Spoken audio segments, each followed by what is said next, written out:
वफादार समर्थक अचानक बागी क्यों हो जाता है?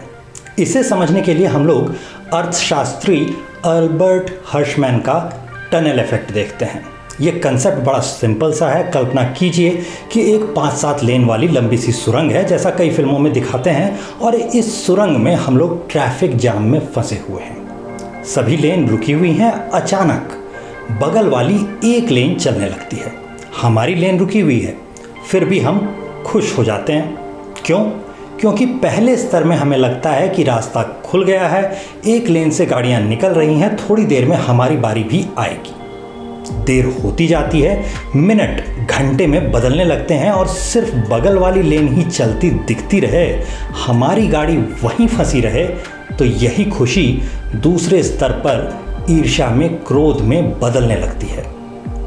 तीसरे स्तर पर आते आते ये व्यवस्था यानी कि शासन के प्रति विद्रोह में परिवर्तित हो जाती है। हम अपनी कार से निकलकर हंगामा करने लगें, ऐसा भी होगा।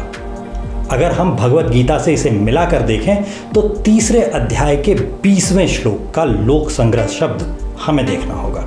यहाँ भगवान श्री कृष्ण कह रहे होते हैं कि राजा जनक जैसे अनेक महापुरुष भी कर्म से ही सिद्धि को प्राप्त कर चुके हैं, इसलिए लोक संग्रह को देखते हुए भी तुम निष्काम भाव से कर्म करो। इस श्लोक का लोक संग्रह शब्द इसलिए महत्वपूर्ण है क्योंकि ये उपनिषदों से नहीं आता। भगवत गीता के सभी दार्शनिक सिद्धांत कहीं ना कहीं उपनिषदों से आए हुए हैं, लेकिन ये शब्द उपनिषदों का नहीं है। लोक संग्रह शब्द भगवत गीता को बिल्कुल अलग बना देता है और मोटे तौर पर इस शब्द का अर्थ समझना भी मुश्किल नहीं है। इसका अर्थ सभी को जोड़ना यानी सबका साथ, सबका विकास जैसा है।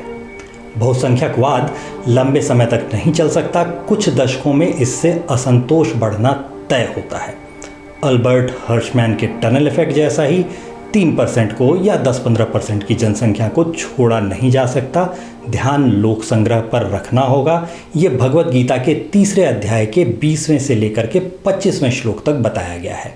बाकी जो हमने एक श्लोक के एक शब्द के बारे में बताया है वो हमारी जानकारी नर्सरी के स्तर की है।